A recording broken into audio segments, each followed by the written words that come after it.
In South Korea, the two main candidates are Park Geun-hye of the conservative New Frontier Party and Moon Jae-in, standard bearer of the Democratic United Party. Opinion polls show both running strongly, but Park holds a lead. Over in Japan, it looks like a blowout for the opposition Liberal Democratic Party in Sunday's election. To tell us about the choices that South Koreans and Japanese face, I'm joined on Skype today by Dan Sneider, Associate Director of Research at Stanford University's Shorenstein Asia-Pacific Research Center. Welcome to LinkAsia, Dan. You're welcome. Glad to be with you.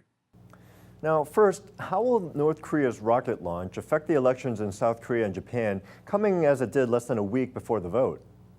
That's really difficult to say. I mean, I've seen commentary that suggests that it's going to help the conservative candidates in both Japan and in Korea, but I don't know that we can necessarily say that. I'd say it's more likely to be true in Japan, ironically, than it is in Korea. Besides their policy differences towards the North, what else separates Park and Moon's platforms, particularly in relation to domestic matters?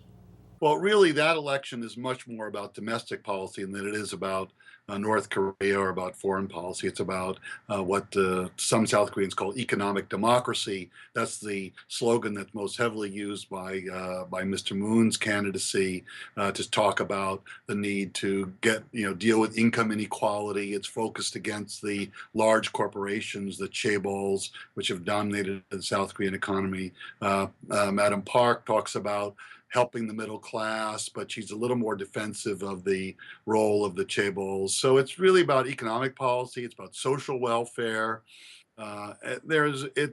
Like all elections, domestic policy dominates. Now, in Japan, the opposition Liberal Democratic Party seems headed towards a massive victory. Why is that?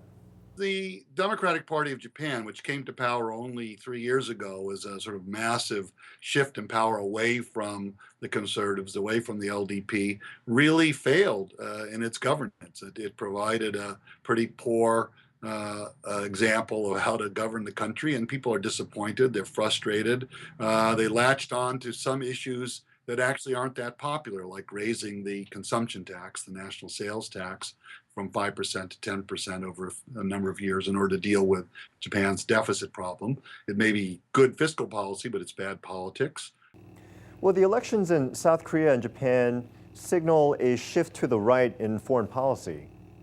In Korea, I don't see any change in policy. The conservatives have been in power for the last 5 years. If Park Geun-hye wins, I think we'll see basic continuity of policy. It's not a rightward shift. Korean voters, and in fact, I'd say both Park and Moon are advocating a slight easing of the policy towards North Korea, although that may change because of the rocket launch. So that isn't a right-wing signal at all. And I think in the case of Japan, although it may be interpreted as a shift to the right because the leader of the Liberal Democratic Party, Mr. Abe, is a very, very conservative guy with very strong views on World War II history issues and very anti-Chinese views. But I don't think that Japanese voters are voting for that. They're voting really on domestic policy issues, on a sense of malaise in the economy and unhappiness with governance. So it may be interpreted that way, but if it is, it's, I think, wrong. Thanks so much, Dan.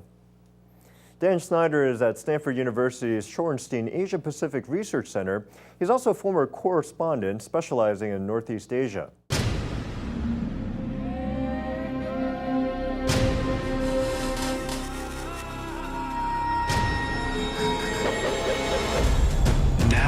Airwaves, a global channel of uncompromising stories, world news, documentaries, entertainment, and culture.